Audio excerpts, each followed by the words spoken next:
Ayun, magandang hapon sa inyo lahat. Ako po si June and welcome sa panibagong episode ng ating vlog. Isa na namang mahalaga ang pag-uusapan natin. Senate President Chis Escudero, kanina po mayroon siyang press conference kung saan sinabi niya na yung desisyon ng Supreme Court sa impeachment kay BP Sara ay unconstitutional. Dapat daw itong sundin. Pabor ka man o hindi, dapat ito ay sundin. O ano ibig sabihin yan? Tapos na. Tapos na po ang impeachment kay BP Sara. Ipa-finalize na lang po ito. At sinagot din ni Senator Chis Escudero yung akusasyon ng mga pro-impeachment dyan sa Kamara na 142 billion pesos. Mamaya po, mas maganda panoorin niyo po itong video na to hanggang sa dulo. Pero bago yan, mag-like po muna tayo. At syempre, kung hindi ka pa nagsusubscribe, i-subscribe na yan. Okay, pakinggan po natin si Senator Chis Escudero. Ito po. Sir, pag-uusapan din ba yung ruling sa Supreme Court sa impeachment mamaya sa caucus at ano yung personal position mo dun? Wala sa agenda, subalit kaya ako mapag-uusapan yun dahil imposible namang hindi. That is considered what we may call the elephant in the room. Alright, palagi natin naririnig yung caucus o caucus. Lalo na kay Soto, lagi natin naririnig yung caucus na yan eh. Yung caucus po, ibig lang sabihin yan, ito ay meeting or parang closed door meeting. Lagi na sinasabi, mag-caucus tayo. Dapat mag-caucus. Mag-meeting lang po yon or closed door meeting. At yung elephant in the room, ito po yung sumisimbolo sa problema or kontrobersiya. Diba? Isa-isang typical room. Maliit lang naman yung typical room. At mayroong dong elepante. Imposibleng hindi mo mapansin yung elepante, di ba? Imposibleng hindi mo mapansin yung problema or controversy na mismo yung iba ina-avoid or hindi pinapansin. So yun yung mga i-discuss nila sa kanilang caucus. Alright? So malamang mapag-uusapan yun mamaya. Salamat sa tanong. Iba ang aking personal na opinion kaugnay sa magiging posisyon ng Senado. Tulad ng sinabi ko kahapon, kung hindi pa kayo inaantok kahapon, ay hindi, umaga pa lang yan. Hindi porkit taga-pangulo ako ng Senado, kamay ko lamang ang nagdadala ng tiyempo at magdidikta ng direksyon ng Senado. We are a collective body and we will be deciding upon these matters collectively also after deliberation and via a vote. Personally, ang posisyon ko ay bilang abogado ay ito. Nagdesisyon ng Korte Suprema, sang-ayon ka man doon o hindi, dapat ito'y sundin. Ayun. Sang-ayon ka man doon o hindi, dapat ito'y sundin. Tapos na. Todas na po ang impeachment. Kumbaga, chuk-chak Chinese na. Dedo. Dead ball. Paktay na hira. Wala na. Wala na yan. Senate President pa yung nagsabi. So, etong susunod po na sasabihin ni Chis. Ewan ko kung matatawa kayo dito. Ito po, pakinggan nyo. Kung hindi, magkakaroon tayo ng constitutional crisis at baka tingnan tayo ng mga karatig bansa natin at ibang tao na isang banana republic kung saan sinusunod lang natin yung mga gusto natin. Ayun. Ilang pananaw pa, kaugnay sa desisyon ng Korte Suprema. 5 sa 11 pinag-utos ng Korte Suprema na isumite ng Kamara. Ayan. Ay kabilang sa order o kautusan ng Senate Impeachment Court mismo, kaugnay sa compliance ng Kamara sa 1-year ban. Sabi nga ng isang kritiko ng Senado noong mga panahon yun, wala daw karapatan ng Senado o utusan ng Kamara, tatanungin ng Kamara, kaugnay ng 1-year ban. Sabi ng kritiko ng Senado yun, desisyon daw yan ng Korte Suprema. Ngayon nagdesisyon naman ng Korte Suprema, ang sinasabi ng parehong taong yan ay Senate is the sole judge of impeachment cases. Dapat huwag pansinin. Ano ba yan? Ano ba yan? Sino ba yan, Chis? Sino ba yung nagsasalita na yan? At ipahahampas natin kay Ayala ng tennis racket. Yung professional tennis player. Lakas humampas ng raketa nun eh. Pahampas natin yung pagmumukaan. Si Dilima ba yan? Hindi natin alam. Dilawan ba yan? Sino ba yung sinasabi mo, Chis? gunggong eh. Ha? Sasabihin nila, ano, ang bagal naman, dapat bilisan ng Senado. Pag mabilis naman, ay, bakit ang bilis naman? Bakit ang bilis? Ang dami nila nagsasalita, mga gunggong, di ba? Mga gunggong. Tuloy. Talaga bang nagbabago kung ano ang tama, totoo at naaayon sa batas? Depende sa gusto natin?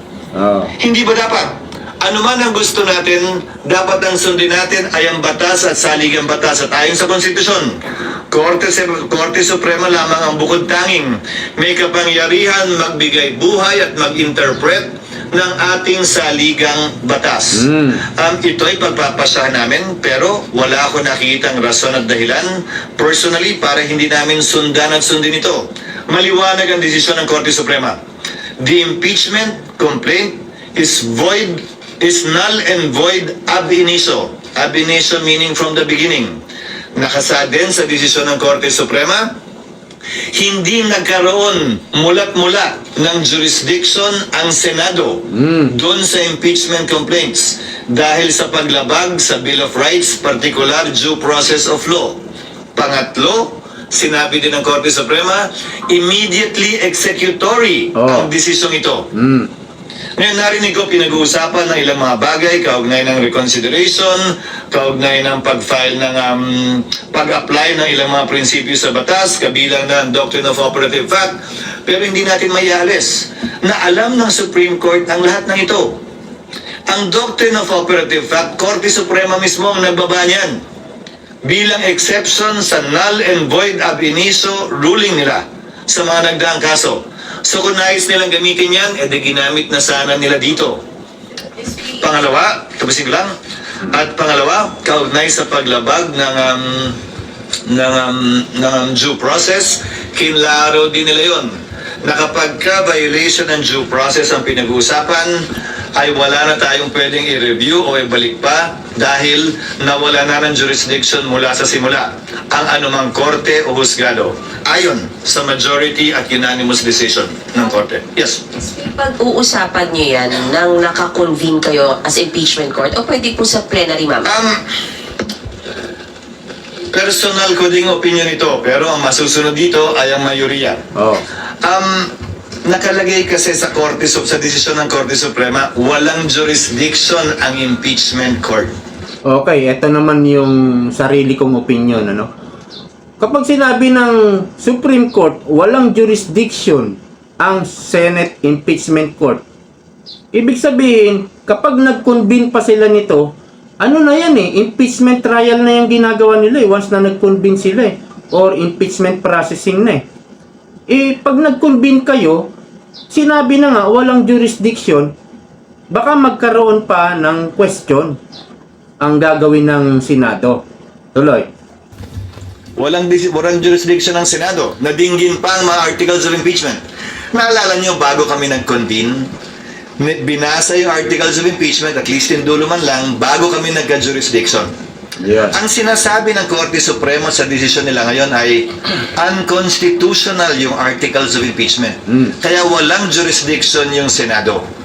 At pag sumumpa yung mga bagong halal na senador, they will swear to do impartial justice during trial. Wala na nga jurisdiction eh. Sa tingin ko, mas safe na Senado ang magpapasya kaugnay nito imbis na impeachment court dahil baka matingnan pa na paglabag ang pag-convene ng impeachment court matapos ang naging desisyon ng Korte Suprema. SB, balik lang ako sa SONA kahapon ni Presidente, yung sa flood control at saka yung insertions. Kayo, ngayon po ay kayo din ay naakusahan na... Ito na, ano, yung akusasyon kay Cheese ng mga pro-impeachment at mga kontra kay Cheese maging Senate President na 142 billion insertion, ano? Paalala lang, no? Hindi ko po pinagtatanggol si Cheese at hindi rin naman hinuhusgahan, ano? Either. Dahil sa totoo lang, hindi naman natin alam ang katotohanan. Kadalasan nagbabase lang tayo sa kung ano yung nakikita natin, napapanood natin, napapakinggan natin. Doon lang tayo nagbabase, ano? Kung ano yung tama, o kung ano yung mali o hindi totoo, hindi natin alam talaga kung ano yung katotohanan, ano? Pero mas maganda yung pinagbabasihan natin, mas maganda samahan natin ng talino. Okay? O tuloy natin. Nasa likod ng 140, Nino. almost 140. Nino. Yung report po na lobas sa politiko. Sino nga yung nag-absa? Apo. Yung media? Sa politiko po na merong Sino nga? report. Sino nga? Sir, Sino nga? yung mga media reports yun. No, who are they quoting? It's difficult to answer because you're not quoting anyone. Sino sinasagot ko? Doon sa official documents po na nakuha from the GAA. Sino nga sinasagot ko? Sagutin ko. Ayan. Sabi nila nung una, 9 billion daw yung sa Sorsogon, 12 billion daw yung sa Bulacan, sunod sinabi 142 billion, sunod binura nila yun, ginawa 150 billion. Alin ba talaga ang sasagutin ko ron? Pangalawa, nung una ang sinabi, ako lang, sunod sinama si Senator Villanueva, sunod buong Senado na raw yun. Bibigyan ko kayo ng kabuuang sagot. Ang kabuuang panukalang amendment kaugnay sa 2025 budget ay umaabot sa humigit kumulang 600 bilyon. Ang nilipat-lipat, tinanggal, dinagdag. So kung totoo man yung sinasabi nila na 150 billion ang binago ng Senado, nasaan yung 500 billion yung pagbabagong yun? Saan ang galing? At bakit nila pinagtutuunan ng pansin yung mas maliit, hindi yung mas malaki? Tama. Sunod, nabalita na sa akin yan. Nagagamitin laban sa akin yan kaugnay sa isang demolition job, kaugnay sa napipintong halalan ng Senate President. Pero sinasagot pa rin kita ngayon, bagaman tapos na, ang halalang yun. Kung iimbestigahan yan, dapat imbestigahan lamang. Nagsalita na Executive Secretary. Imbestigahan daw hindi lamang yung sa panahon ni Pangulong Marcos, pero yung mga nagdaang administrasyon din. Dahil kung ano man ang kapalpakan, kaugnay ng flood control, hindi lamang itong taong to, kung hindi mga nagdaang taon. Dahil kung titingnan niyo yung panukalang budget, mas malaki pa nga yung budget sa nagdaang taon sa flood control kesa sa kasalukuyang taon. Sir, pero just to seek clarification, did you or did you not introduce 150 billion? No, of course not. No. kahit po sa Sorsogon? Sa Sorsogon, nagano? Kung meron din po kayong mga 9 billion, changes. No. Meron may changes sa Sorsogon, yes, pero hindi 9 billion. Now again, is the net perfect? Hindi naman din siguro. Ang importante, transparency kaugnay sa mga pagbabagong yun. Ngayon kung pipintasan nila, ulitin ko bagaman alam kong demolition job ito mula sa ilang sektor na nais questionin yung aking pananatili bilang Senate President bago kami magbotohan at bagaman tapos na. Para sa akin, hindi parang makalipas ang 27 taon. Ngayon lamang yata ako maakusahan ng isang bagay na ganyan. Ang masakit, dinamay pa si Senator Joel na kung maalala nyo, ay nung pumasok siya sa Kongreso, ay ang party list niya ay SIBA, Citizens Battle Against Corruption. At dahil lamang siya ang napili at napipisil kong majority leader nung mga unang araw nung nakarang linggo. So ulitin ko, bahagi yan, par for the course yan, tulad ng pag-warning sa akin na ilan sa mga kasamahan ko sa Senado na gagawin yan. Tinitingnan kong bahagi yan, ika nga, sa buhay ng isang politiko. Subalit, sasagutin ko yan na may buong tapang at tulad nga ng unang tanong ni RG kanina, bakit ako ang unang pumalakpak? Dahil yung walang tinatago, walang kinakatakutan. Kahapon po sabi ni Sen Aimee, hindi daw po yun allegation kasi totoo daw po yun and that's the reason kung bakit hindi siya pumirma. Bakit hindi siya pumirma sa Sa GAA, yung BICAM ng GAA. Na hindi sila pumirma sa GAA, siguro hindi ba patunay yun na naging transparent yung budget na yun? Kasi nga alam nila yung mga nagdaan, ganun din ba o hindi? May pagbabago ba yung nagdaang GAA, kaugnay sa GAA ng 2025? Ang kaibahan, naging mas transparent, nalaman ng lahat at nakita ng lahat. Hindi ba positibo at tama lamang naman yon? Kumpara sa sasabihin mo na hindi yan nangyari ng daang panahon. Kaya nga pinapaimbestigahan ng Pangulo, hindi lamang ang administrasyon niya, pero ang nagdaang administrasyon din. Yung sinabi po ni Sen Aimee, hindi lang siya allegation. Totoo daw po, yun daw po talaga yung nangyari. Alin? May mga senador na nag-insert ng budget, although ayaw niya rin diretsa yung mga pangalan kahapon. May mga nag-insert, may mga nag-amend. Grabe naman kasi yung insinuation ng mga naninira. Pag nag-amyenda ka ng budget, insert na agad, illegal na agad, bawal na agad, may kita na agad. Hindi naman siguro tama yon. Mali naman yata yon. So anong gusto niyo sabihin sa amin? Wala kaming karapatan baguhin yung sinasubmit na panukalang budget ng DBM. Ganun ba yan? Kung ano yung sinumit ba't pa kami mag-hearing? Oo. Ba't pa nakalagay sa saligang batas ang power of the purse ay nasa Kongreso? Yung ba yung ibig sabihin mo? Na illegal magbago ng budget? I don't think so. Ang illegal ay pork barrel, which was defined by the Supreme Court as post-enactment intervention. Okay. Speaking of pork barrel, alam niyo ba kung kailan nag-umpisa itong pork barrel? Nag-umpisa po ito nung panahon ni Tabaco, ni FBR. Doon sa panahon ni FBR, alam niyo yung mga congressman, mayroon silang 75 million kada budget, kada national budget per annual, kada taon. 75 million. Dahil nagrereklamo kasi yung mga congressman noon dati na marami daw pumupunta sa kanila ng mga constituents nila na nangihingi ng pangbayad sa ospital, may uoperahan, kailangan ng cash assistance, tapos yung pamburol nga, panlibing, at kung ano-ano pa, mga hinihingian sila ng tulong. At wala raw silang maibigay kasi wala naman silang pondong hinahawakan. Diyan nag-umpisa yan, yung pork barrel. At nung panahon nga ni FBR, 75 million, taon-taon ang budget o pork barrel ng mga congressman. Pero na habang tumatagal, napaghalata na itong pork barrel ay ginagamit ni FBR bilang panuhol sa mga batas na isinusulong ng executive. Okay? At karamihan sa mga batas na to, mga pro-oligarko.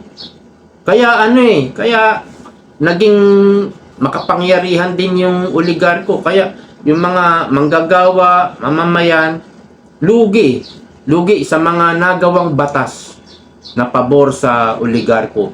Andyan na yung kasama na dyan yung sa gasolina, sa Meralco, kasama na dyan, ang dami na dehado yung taong bayan. At walang magawa yung mga congressman kundi aprobahan itong mga batas na to dahil kapag kumontra ka dyan, baka kagaya kay Tamba, wala kang 75 million pork barrel. Nung dumating si Erap o naging presidente si Erap na, tinutulan ito ni Erap. Tinutulan ito dahil nga na ginagawang panuhol at nagiging corruption na itong pork barrel, tinutulan ni Erap. Ang nangyari naman kay Erap, inimpeach ng Congress si Erap. Yun ang nangyari. So hindi ko alam kung kailan ipinagbawal itong pork barrel. Pero nung si GMA na, meron pa rin. Meron pa rin. Siguro sa panahon ni GMA. Si GMA, 9 years po nanungkulan. Kasi si Erap, parang magtatatlong taon pa lang siya. Wala pang 3 taon nung na-impeach siya.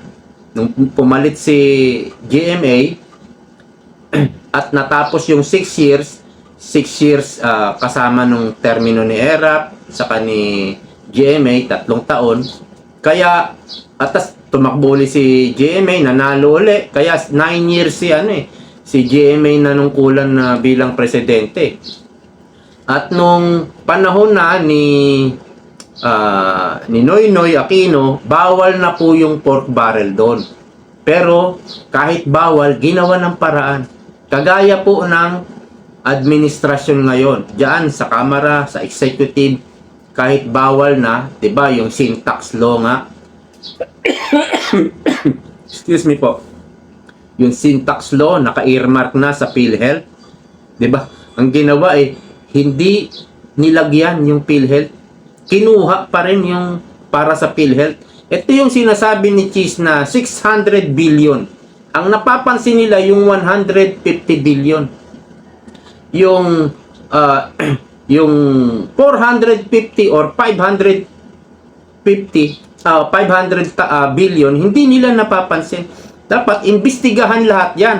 At sabi ni Cheese, willing daw siyang imbestigahan yan. Sinabi niya yan kanina. Tapos nung panahon na ni Tatay Digong, walang issue tungkol sa pork barrel. Bakit?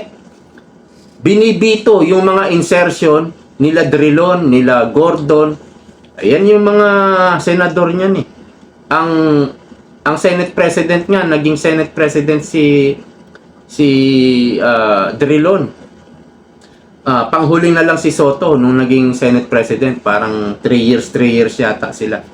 May mga insertion sila Drilon, sila Gordon. Binibito ni Tatay Digong eh. Pero nung panahon ni Noynoy, talagang yung PDAP, pork barrel yan. Talagang napakaraming pork barrel nung panahon din ni Noynoy. Kaya sabi ni Bongbong, 'di ba sa SONA niya, mas magandang imbestigahan daw 'yan. Imbestigahan, sige. Pati daw yung mga nakarang administrasyon. I'm sure wala po sa Duterte administration. Sa mga dilawan. O kaya yari yung mga dilawan dito. Okay, tuloy na lang natin. Konti na lang yata ito. Pakikialam kung paano gagastusin, saan gagastusin ang pondo matapos ito aprubahan. Baka nakakalimutan nyo rin. Bilang finance chairman noon, ako ang kauna-unahang finance chairman na nag-line item ng budget ng DPWH. Bugso ng desisyon ng Korte Suprema kaugnay sa post-enactment intervention of pork barrel. Kung maalala nyo dati, puro lump sum allocations ang nasa budget at sa kauna-unahang pagkakataon na ako'y naging chairman. Doon lamang ni line item yan. Doon lamang nakita ang mga bagay na yan. So, hindi marapat at hindi makatarungan para sa akin. At bahagi lamang ika nga ng politika at pamumulitika ang mga akusasyong binabato ngayon. Myra. Sino? Senator, ha? 600 billion. So, ibig sabihin, sir, Roughly, yung proposed amendments. so yung remaining, sir, amendments sa House pa yan? Halo-halo. May amendments din ang ang DBM. Kasi may mga errata din na pumapasok, hindi ba? Sa mga nagdaang panahon. Pero, sir, Minsan may hinahabol sila na, nagkamali, na madali. Dapat ganito to. Minsan yung mga departments mismo gustong baguhin yung sarili nilang budget. Dahil may nakita silang pagkukulang o nagbago yung priority o may tuloy biglang nasira na kailangan iliko yung pondo ron habang pinag-uusapan yung budget. Marami naman pwedeng panggalingan yung pagbabago. sir, wala kayong idea kung magkano yung amendments sa ginawa ng House, on the part of the House? 600 billion na. Attribution is very difficult, Myla, because, halimbawa, kung may nag-propose sa komite, tapos yung vice chairman handling the committee adopted the verbal recommendation, the verbal request made in committee, kanino yun? Wala namang parang bill na, di ba? Pero nasa record. Kung gusto mong i-trace, makikita sa record yun na ng panukala ay itong particular na mababatas na ito at diniscuss yun sa komite. At pagdating ng report ng vice chairman, kinary nung vice chairman yung proposed amendment na yun. At later on, pinagbotohan, kinary ng plenary yung proposed amendment na yun. Yes, ma'am.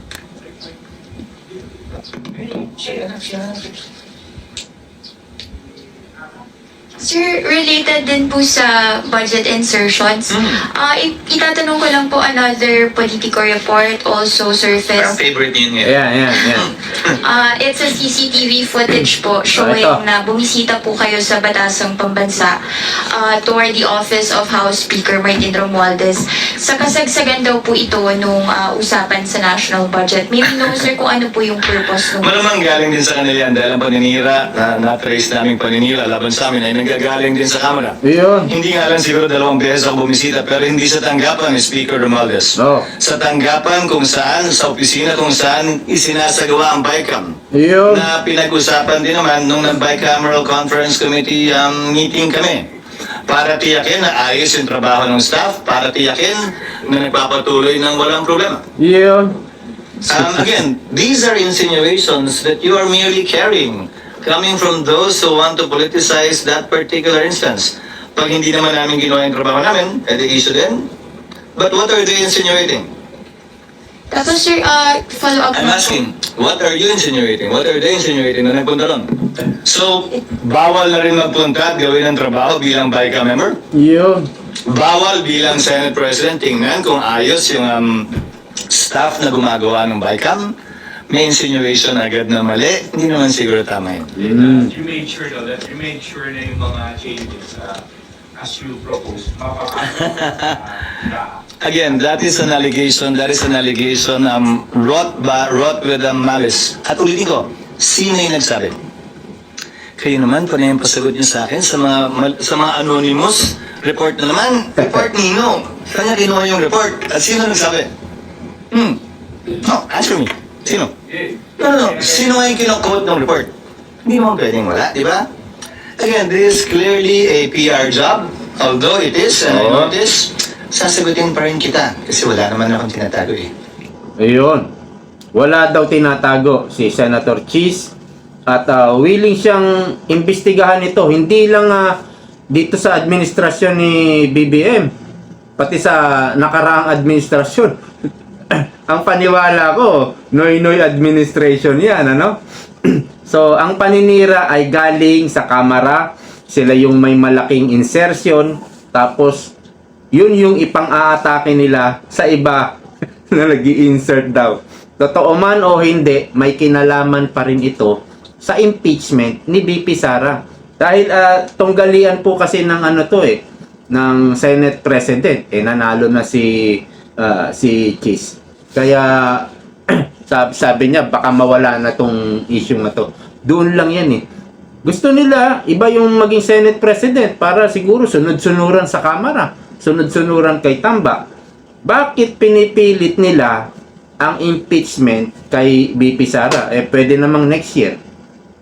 Kaya lang parang mahihirapan na sila next year sa 2026. Pwede pa po sila magsampa ng impeachment ulit February 6, 2026. Kaya lang, ang gagawin nila, this 2025, itatakel na, didiscuss na yung mga budget for 2026. Mag-i-insert na naman sila. Kasi hindi po pwede, pumirma ka na rito para i-impeach si VP Sara. Sabihin ng congressman, tapos, pagpirma ko, anong mangyayari? Hindi po pwedeng ganun lang. Sino makikinabang ba yan pag na-impeach si VP Sara? Si Tamba. Ano pakinabang namin? Hindi pwede Tamba. Kailangan may 150 million man lang. At yung mga kadikit nila, baka hindi lang 150 million. Baka, yung kadikit nga niya, nababalita. Nakabili ng bagong helicopter at private jet. Diba? Hindi obra. So, yun yung problema. Kapag magpapile uli sila next year, kailangan nila ng budget. Kung walang budget, di sige. Sa proper process ng impeachment, dadaling sa Committee on Justice, maglalatag kayo ng ebidensya ron. Kailangan na i-counter yan. Kasi sa mga investigasyon nila sa Quadcom, yung mga testigo nila, hindi mo naka-counter eh. Hindi na natatanong na ika-counter nga. Anong tawag ba doon? Question counter. Ganon. Kaya mahihirapan na sila. At kapag nag-insertion pa sila, sabi nga ni Amy, 800 billion ang naging pork barrel. So, dito kay Kiss, 600 billion lang. Mag-aalma na ang taong bayan. Sobra-sobra naman yan. Tapos pipirmahan pa ni BBM. Sabi niya, paimbestigahan ito, tapos pipirmahan niya yung pork barrel. Yan po yung nangyari. Sabi ni Cheese, 600 billion. Ito po yung mga ibinawas sa PhilHealth, binawas sa Department of Agriculture, binawas sa Education, binawas sa Energy, at kung saan-saan pang mga departamento hanggang sa nakaipon ng 600 billion. At yan yung ginagamit, pambayad din sa media, pambayad sa mga, meron pong mga troll na, kung tawagin ko, big time. Kagaya ni Antonio Carpio. Mga big time troll yan Alam nyo ba, si Antonio Carpio, pamangkin niya, si Mans Carpio, yung asawa ni BP Sara. Tapos itong si Antonio Carpio, pro-impeachment. Gustong-gustong i-impeach si BP Sara. Samantalang, uncle-in-law ni BP Sara. Kaya lang, solid dilawan itong si Carpio. Kasi, makaleni siya 2022, inaatake niya si Bongbong kaya hanggang ngayon, daldal siya ng daldal, mouthpiece siya, dahil gusto niyang ma-appoint. Kung nanalo si Lenny, siguradong i-appoint siya. Hindi natin alam kung sa Department of Justice o kung saan. Ngayon, this 2028, kung sino yung manok ng dilawan, malamang doon siya sisip-sip at gusto niya siguro ma-appoint talaga. Kaya bukod sa troll siya ngayon, alam niyo naman ang troll, hindi naman libre. Bukod sa troll siya, kapag napabagsak nila si BP Sara, pwedeng makabalik ang mga dilawan. Kaya masigasig sila nai-impeach si BP Sara. At gamitan talaga dito sa politika. Ginagamit sila ng administrasyon. Ginagamit sila ni Tamba. Kapalit ang mga in-insert. Kapalit ang pork barrel. Kasi meron yan. May bayad din yung mga yan. Kailangan din nila, lalo na nag-eleksyon. Kailangan din nila ng pondo. Lalo na yung mga makakaliwa. Meron silang kilusan na nung panahon ni Tatay Digong, kumbaga, nag-aagaw buhay naghihingalo Kalain mo nung pag-upo ni Bongbong, nabuhay uli. Di ba? Ayaw nila, itong mga magnanakaw sa Congress, mga magnanakaw na politiko, ayaw nilang maupo si BP Sara sa Malacanang. Kasi, kapag naupo si BP Sara sa Malacanang, mahihirapan o hindi na sila makakapagnakaw. At kung sakaling magtangka sila, pwede silang mapatalsik sa pwesto, hindi lang yon, baka pwede silang makulong o baka makulong sila. At kapag si BP Sara na ang naupo, kumbaga mayroon na siyang leksyon na naranasan. May leksyon na naranasan Kapag naupo si BP Sara sa Malacanang, naging presidente, sisiguraduhin ni BP Sara na yung susunod sa kanya, kaalyado niya. Sisiguraduhin niya. Ang problema ng mga dilawan, dito na Tamba, paano sila makakabalik? Kung ang ganda ng performance ni BP Sara.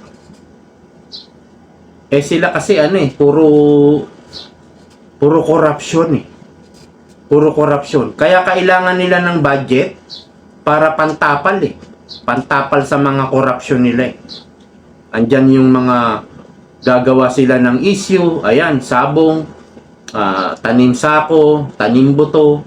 Gagawa sila para lang ma-divert yung corruption, yung sa pagbaha, yung palpak na presidente, para lang ma-divert. Gawa sila ng gawa. Gastos yan, puro gastos ng gastos ang gobyerno. Diyan lang napupunta. Kawawang-kawawa talaga yung ating bansa dito sa administrasyong ito. At kawawang-kawawa yung mga kababayan natin. Lalong-lalo na yung mga naghihirap at nagugutom. Okay, hanggang dito na lang po. Maraming salamat. Bye-bye. See you next time.